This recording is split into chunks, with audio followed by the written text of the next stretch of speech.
গাৰ্গ মুকলি আকাশৰ তললৈ আহিব নেকি শ্যামকানু মহন্ত জুবিন গাৰ্গৰ হত্যাৰ অন্যতম অভিযুক্ত একেটক এছআইটিয়ে তেখেতৰ নাম তাত উল্লেখ কৰিছিলে অন্যতম অভিযুক্ত হিচাপে কিন্তু যিমানে সময় বাগৰিছে মুকলি আকাশৰ তললৈ আহিবৰ কাৰণে তেওঁলোকে চেষ্টা কৰি আছে বাৰম্বাৰ তেওঁলোকে জামিনৰ কাৰণে তেওঁলোকে আবেদন কৰি আছে প্ৰথমতে নিৰ্বাচনৰ আগে আগে এজন শ্যামকানু মহন্তই জামিনৰ কাৰণে আবেদন কৰিও সেই আবেদন তেওঁ প্ৰত্যাহাৰ কৰিছিল তাৰ পিছত নিৰ্বাচন শেষ হোৱাৰ ভোট গ্ৰহণ শেষ হোৱাৰ পিছদিনাখনেই কিন্তু তেখেতৰ জামিন আবেদনৰ কাৰণে ফাৰ্ষ্ট ট্ৰেক আদালতত শুনানি হৈছিল জামিন আবেদনৰ শুনানি য'ত 30 এপ্ৰিলত ফাৰ্ষ্ট ট্ৰেক আদালতৰ ন্যায়াধীশ শৰ্মিলা ভূঞা আদালতে শ্যামকানুৰ জামিন আবেদন খাৰিজ কৰিছিল তেখেতক জামিন দিয়া নাছিল আৰু তাৰ পাছত তেওঁ এতিয়া নতুনকৈ গুৱাহাটী উচ্চ ন্যায়ালয়ৰ দ্বাৰস্থ হৈছিল আৰু আজি গুৱাহাটী উচ্চ ন্যায়ালয়ত জামিনৰ শুনানি আছে যে মুকলি আকাশৰ তললৈ আহিব নেকি শ্যামকানু মহন্ত 19 ছেপ্টেম্বৰত প্ৰকৃততে কি হল এতিয়াও সকলো ৰহস্য আৱৰ্তত আছে আৰু সমগ্ৰ এই ঘটনাটোৰ বিচাৰ প্ৰক্ৰিয়া আচলতে চলি আছে ফাৰ্ষ্ট ট্ৰেক আদালতৰ জৰিয়তে আৰু ফাৰ্ষ্ট ট্ৰেক আদালতৰ হোৱাৰ কাৰণে এতিয়া আটাইকেইজন অভিযুক্ত আচলতে শ্যামকানু মহন্তৰ লগতে সিদ্ধাৰ্থ শৰ্মা তেওঁলোকে কিন্তু বাৰম্বাৰ তেওঁলোকে মুকলি আকাশৰ তললৈ আহিবলৈ চেষ্টা কৰি আছে জামিনৰ কাৰণে তেওঁলোকে বাৰম্বাৰ নেৰানেপেৰা প্ৰচেষ্টা তেওঁলোকে অব্যাহত ৰাখিছে শ্যামকানু মহন্তৰ লগতে সিদ্ধাৰ্থ শৰ্মাৰো জামিন আবেদন নাকচ কৰিছিল পলাই যোৱাৰ শংকা কথা কোৱা হৈছিল আৰু বাহিৰলৈ আহি যিসকল কথা কোৱা মানুহ আছে তেওঁলোকক ভয় ভাবুকিৰে তেওঁলোকক ভয় খোৱাৰ এটা আশংকাত তেওঁৰ জামিন আবেদন নাকচ কৰা হৈছিল আৰু এজন শ্যামকানু মহন্তক তেখেতক কোৱা হৈছিল যে তেওঁ পলাই যাব পাৰে আত্মগোপন কৰিব পাৰে আৰু তেনেবোৰ কথাতে তেওঁক জামিনৰ যি আবেদন আছিল হেতু নাকচ কৰিছে কিন্তু আজি গুৱাহাটী উচ্চ ন্যায়ালয়ৰ 8 নং কোৰ্টত হ'ব শুনানি সেইকাৰণে আজিৰ দিনটো অত্যন্ত গুৰুত্বপূৰ্ণ হ'ব এতিয়াও ৰাজ্যত নতুন চৰকাৰ আছে আৰু এইখন চৰকাৰৰ পৰা সকলোৰ আশা আছে যে জুবিন গাৰ্গে ন্যায় পাব মুখ্যমন্ত্ৰী ডক্টৰ হিমন্ত বিশ্ব শৰ্মাই কৈছিল যে জুবিন গাৰ্গে ন্যায় পাবই আৰু সেই কাৰণে সকলোৱে আশা কৰিছে লাখ লাখ জুবিন অনুৰাগী এতিয়াও মহামান্য আদালতৰ ওপৰত তেওঁলোকে বিশ্বাস ৰাখিছে ন্যায় প্ৰক্ৰিয়াৰ ওপৰত বিশ্বাস ৰাখিছে যে আটাইকেইজন অভিযুক্তক কঠোৰৰ পৰা কঠোৰ শাস্তি দিয়া হ'ব বাক্সাৰ নিকাচি কাৰাগাৰত এতিয়া বন্দী হৈ আছে এই 5 জন জুবিন গাৰ্গৰ যি ৰহস্যজনক মৃত্যু যাৰ নাম খাঙুৰ খাইছিল Shyamkanu Mahanta north east festival ৰঙালীৰ দৰে ফেষ্টিভেল পাতি অসমৰ সাংস্কৃতিক জগতখনক কিবা এটা বিশেষ পৰ্যায়লৈ লৈ গৈছিল বুলি তেওঁ নিজে শেহতীয়াকৈ মন্তব্য কৰিছিল আৰু তেওঁৰ পত্নী এটা মন্তব্য কৰিছিল অনিতা ডেকা মহন্ত যি কৈছিল যে জুবিন গাৰ্গক তেওঁলোকে যে লৈ গৈছিল ছিংগাপুৰলৈ হেতু বিশ্বত জুবিন গাৰ্গক চিনাকি কৰি দিবৰ কাৰণে তেওঁলোকে লৈ গৈছিল এনেকুৱা ধৰণৰ মন্তব্য কৰিছিল তাৰ পিছতে কিন্তু তীব্ৰ প্ৰতিক্ৰিয়া সৃষ্টি হৈছিল যে জুবিন গাৰ্গক সমগ্ৰ বিশ্বৰ সন্মুখত চিনাকি কৰি দিয়াৰ প্ৰয়োজন নাই জুবিন গাৰ্গ এটা নক্ষত্ৰ আছিল আৰু তেখেতৰ নিজৰ কৰ্মৰাজিৰ মাধ্যমেৰে তেওঁ সদায় জিলিকি আছিল কিন্তু সেই নক্ষত্ৰটো আচলতে নৰ্থ ইষ্ট ফেষ্টিভেললৈ নি এজন শ্যামকানু মহন্তই লৈ গৈছিল বুলি যেটো কোৱা হৈছে বা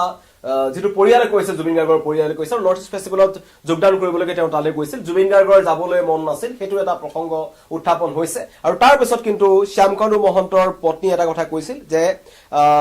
বিনা কাৰণত আচলতে বিনা দুখত শ্যামকানু মহন্তক এই বিগত 9 মাহে জেলত ভৰাই থোৱা হৈছে যেটো কোনো কাৰণত মানি ল'ব নোৱাৰি এনেকুৱা ধৰণৰ মন্তব্য কৰিছিল আৰু তেওঁলোকে মুকলি আকাশৰ তললৈ আহিব লাগে আৰু যি শাস্তিৰ যিবোৰ দাবী আহিছে ফাঁচীৰ দাবী আহিছে যাৱজ্জীৱন কাৰাদণ্ডৰ কথা কোৱা হৈছে সেইবোৰ কব নালাগে বুলি তেওঁলোকে মন্তব্য কৰিছিল আৰু সেই কাৰণে বাৰম্বাৰ তেওঁলোকে কিন্তু জামিনৰ কাৰণে নেৰানেপেৰা প্ৰচেষ্টা তেওঁলোকৰ ফালৰ পৰা অব্যাহত ৰাখিছে আৰু যাৰ ফলত আজি গুৱাহাটী উচ্চ ন্যায়ালয়ৰ যি 8 নং কোৰ্ট আছে তাত শুনানি হ'ব আৰু আজি গম পোৱা যাব যে শ্যামকানু মহন্ত মুকলি আকাশৰ তললৈ আহিব নেকি শ্যামকানুৰ জামিন নাকচৰ বাবে চৰকাৰী অধিবক্তাই আপত্তি দৰ্শাব পূৰ্বে ফাৰ্ষ্ট ট্ৰেক আদালতত কিন্তু শ্যামকানু মহন্তৰ জামিন নাকচ হৈছিল আজিও আশা কৰা হৈছে যে গুৱাহাটী উচ্চ ন্যায়ালয়ৰ ফালৰ পৰা শ্যামকানু মহন্তৰ যি জামিন আছে সেয়া নাকচ কৰিব জুবিন অনুৰাগীসকলে এইটো কথা কৈছে জুবিন গাৰ্গৰ পৰিয়ালে সেইটো কথা কৈছে যে কোনো কাৰণত তেওঁলোক মুকলি আকাশৰ তললৈ আহিব নালাগে আৰু এজনে হৈছে শ্যামকানু মহন্ত আৰু বহুতে কৈছে যে সময় বাগৰাৰ লগে লগে এই গুটেই যি জুবিন গাৰ্গৰ ন্যায় প্ৰক্ৰিয়াটো বা জাস্টিস ফৰ জুবিন গাৰ্গ মানুহে ন্যায় বিচৰা প্ৰক্ৰিয়াটো কৰবাত নহয় কৰবাত জুবিন গাৰ্গৰ ন্যায় প্ৰসংগটো হেৰাই গৈছে বুলি বহুতে সন্দেহ প্ৰকাশ কৰিছে আৰু তেনে সময়তে কিন্তু আজি শ্যামকানু মহন্তৰ জামিনৰ শুনানি এটা অত্যন্ত গুৰুত্বপূৰ্ণ দিন মুকলি আকাশৰ তললৈ আহিব নেকি শ্যামকানু মহন্ত এটা এইটো এই মুহূৰ্তত এটা ডাঙৰ প্ৰশ্ন কাৰণ মই ইতিমধ্যে কৈছো যে সমগ্ৰ ঘটনাটো যেটা গৰমে গৰমে আছিল বা এটা উত্তপ্ত পৰিস্থিতিৰ সৃষ্টি হৈ আছিল নিৰ্বাচন আহিল নিৰ্বাচনৰ আগত প্ৰচাৰ চলিল আৰু প্ৰচাৰৰ পিছতেই লাহে লাহে এই প্ৰসংগটো কৰবাত নহয় কৰবাত কিছু খাম কাটি কাৰণ পৰিস্থিতি এনেকুৱা আছিল নিৰ্বাচন অনুষ্ঠিত হ'ল নিৰ্বাচনৰ পাছত নিৰ্বাচন শেষ হোৱাৰ দিনাখনে ভোট গ্ৰহণৰ পিছদিনাখনে কিন্তু শ্যামকানু মহন্তই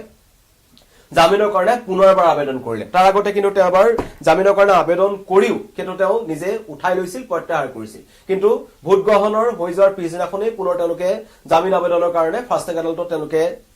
আবেদন কৰিলে আৰু সেই ফাষ্ট ট্ৰেক আদালতে শ্যামকানু মহন্তৰ জামিন আবেদন পুনচাতে নাকচ কৰিলে আৰু কেতবোৰ ডাঙৰ ডাঙৰ অভিযোগ উত্থাপন কৰিছিল যিকিটা অভিযোগ আছিল যে জুবিন গাৰ্গৰ যি সুৰাপানৰ প্ৰসংগটো আহিছে ছিংগাপুৰত সুৰাপান কৰোৱা নকৰোৱা যিটো প্ৰসংগ আছিল এজন শ্যামকানু মহন্তই যিখন হোটেলত জুবিন গাৰ্গ আছিল পেন পেচিফিক হোটেলখন আছিল সেই হোটেলখনলৈ কিন্তু তেওঁ প্ৰথমতে মেইল কৰিছিল যে জুবিন গাৰ্গৰ সুৰা হোটেল কৰ্তৃপক্ষৰ ফালৰ পৰা দিব নালাগে কিন্তু অভিমন্যু তালুকদাৰৰ হতুৱাই এজন শ্যামকানু মহন্তই জুবিন গাৰ্গক সুৰা যোগান ধৰিছিল যিটো ছিংগাপুৰৰ এজন প্ৰবাসী অসমীয়াই ছিংগাপুৰৰ যি কৰোনা স্কোৰ আছিল তাত যি ভাষ্য গ্ৰহণ কৰা হৈছিল তাত সেই কথা তেওঁ উল্লেখ কৰিছে যে শ্যামকানু মহন্তই কোৱাৰ কাৰণেই অভিমন্যু তালুকদাৰে এটা বিলাতী সুৰাৰ বটল জুবিন গাৰ্গক যোগান ধৰিছিল আৰু যিটো কথা তেওঁলোকে নাকচ কৰিছিল পুনৰবাৰ নাকচ কৰিছিল শ্যামকানু মহন্তৰ পত্নীয়ে কৈছিল শ্যামকানু মহন্তৰ পৰিয়ালৰ ফালৰ পৰা কোৱা হৈছিল কিন্তু সেই কথা চৰকাৰী অধিবক্তাই কৈছিল যে জুবিন গাৰ্গক তাত সুৰা যোগান ধৰা মানুহ অন্য কোনো নহয় এজন শ্যামকানু মহন্তই আৰু তাৰ পাছতেই প্ৰতিক্ৰিয়া প্ৰকাশ কৰিছিল জুবিন গাৰ্গৰ পত্নী আৰু ভগ্নীয়ে বাৰম্বাৰ এটা কথা কৈ আছে যে আটাইকেইজন দোষী আটাইকেইজন কালপিতে কঠোৰ পৰা কঠোৰ শাস্তি পাব লাগে আৰু তেওঁলোক কোনো কাৰণত মুকলি আকাশৰ তললৈ আহিব নালাগে এজন এজনকৈ কিন্তু সকলোৱে মুকলি আকাশৰ তললৈ আহিবলৈ চেষ্টা কৰি আছে নেৰা নেপেৰা চেষ্টা চলাই আছে আৰু আজি প্ৰথমতে তেওঁলোকে ফাষ্ট ট্ৰেক আদালতৰ পাছত তেওঁলোকে এবাৰ গুৱাহাটী উচ্চ ন্যায়ালয়ৰ কাষ চাপিছে যে তেওঁলোক যেনে তেনে তেওঁলোক মুকলি আকাশৰ তললৈ আহিব বিচাৰিছে আৰু সেই কাৰণে আজি গুৱাহাটী উচ্চ ন্যায়ালয়ৰ ৮ নং কোৰ্টত শুনানি গ্ৰহণ কৰা হ'ব শ্যামকানুৰ জামিন নাকচৰ বাবে চৰকাৰী যি অধিবক্তা আছে তেওঁলোকে আপত্তি দৰ্শাব আৰু তেওঁৰ যি অধিবক্তা আছে তেওঁলোকো আহিব আৰু এতিয়া সমগ্ৰ বিষয়টো আদালতৰ ওপৰত নিৰ্ভৰ কৰিব আদালতে তেওঁলোকক জামিন মঞ্জুৰ কৰে নে নকৰে কিন্তু কেতবোৰ ডাঙৰ ডাঙৰ তথ্য পোৱা গৈছে যিবোৰ চৰকাৰী অধিবক্তা আছিল তেওঁলোকে মন্তব্য কৰিছিল যে শ্যামকানু মহন্তৰ জামিন পোৱাৰ সম্ভাৱনা খুবেই ক্ষীণ কাৰণ তেওঁলোকৰ যি শ্যামকানু মহন্তৰ যিজন অধিবক্তা আছে যিজনে কাৰণবোৰ দৰ্শাইছে ৩-৪টা কাৰণ তেওঁলোকে আদালতত দৰ্শাইছিল কি কাৰণত তেওঁ বেল পাব লাগে বা জামিনত তেওঁ মুকলি হৈ আহিব লাগে তাৰ অন্যতম এটা কাৰণ কৈছিল যে তেওঁ বিনা কাৰণত ১৯০ দিন তেওঁ কাৰাগাৰ থাকিব লগা হৈছিল এইটো এটা তেওঁলোকে কাৰণ দেখুৱাইছিল আৰু তাৰ পাছতেই কিন্তু বাক্সাৰ নিকাচি কাৰাগাৰৰ চাৰিওফালে আচলতে তেওঁলোকক যেতিয়া জামিনৰ সিদ্ধাৰ্থৰ যোনখন জামিন আবেদনৰ শুনানি ৰায় দিছিল সেইদিনাখনো কিন্তু এটা কথা কোৱা হৈছিল যে নিকাচি কাৰাগাৰৰ চাৰিওফালে কটকটীয়া নিৰাপত্তা বেষ্টনী গঢ়ি তোলা হৈছিল শ্যামকানু মহন্তৰ জামিনৰ যিদিনা শুনানি আছিল সেইদিনাখনো কিন্তু কটকটীয়া নিৰাপত্তা ব্যৱস্থা গঢ়ি তোলা হৈছিল সেইকাৰণে তেওঁলোক আৰক্ষী প্ৰশাসন সষ্টম হৈ আছে লাখ লাখ জুবিন অনুৰাগীৰ চকু আছে আজিৰ দিনটোৰ ওপৰত যে জামিনৰ শুনানি আছে ইতিমধ্যে শুনানি গ্ৰহণ কৰিব শুনানি গ্ৰহণ কৰাৰ পিছত ৰায় দিব ৰায় কেতিয়া দিয়ে সেইটো এটা গুৰুত্বপূৰ্ণ কথা কিন্তু লাহে লাহে জুবিন গাৰ্গৰ এই ৰহস্যজনক যি ঘটনা বা তেখেতৰ মৃত্যু বা যি হত্যা যিয়ে নকওক তদন্ত চলি আছে তদন্তৰ শেষতে সকলো কথা স্পষ্ট হ'ব কিন্তু লাহে লাহে এজন এজনকৈ আটাইকেইজন অভিযুক্ত সেয়া শ্যামকানু মহন্তই হওক সেয়া সিদ্ধাৰ্থ শৰ্মাই হওক সেয়া সন্দীপন গাৰ্গেই হওক লাগিলে শেখৰ জ্যোতি গোস্বামী অমিত প্ৰভা মহন্ত জুবিন গাৰ্গৰ দুজন দেহৰক্ষী আটাই কিন্তু মুকলি আকাশৰ তললৈ আহিবলৈ চেষ্টা কৰিছে তেওঁলোকে জামিন আবেদন দাখিল কৰিছে আৰু জামিনৰ বাবে তেওঁলোকে আবেদন কৰিছে আৰু সেই জামিনৰ বাবে এজন এজনকৈ তাৰিখ দিয়া হৈছে আচলতে এজনৰ আৰু আজি শ্যামকানু মহন্তৰ তাৰিখ আছে যিটো ন্যায়াধীশ পাৰ্থিৱ জ্যোতি শইকীয়াৰ আদালতে এই শুনানি গ্ৰহণ কৰিব আৰু গুৱাহাটী উচ্চ ন্যায়ালয়ৰ ৮ নং কোৰ্টত হ'ব এই শুনানি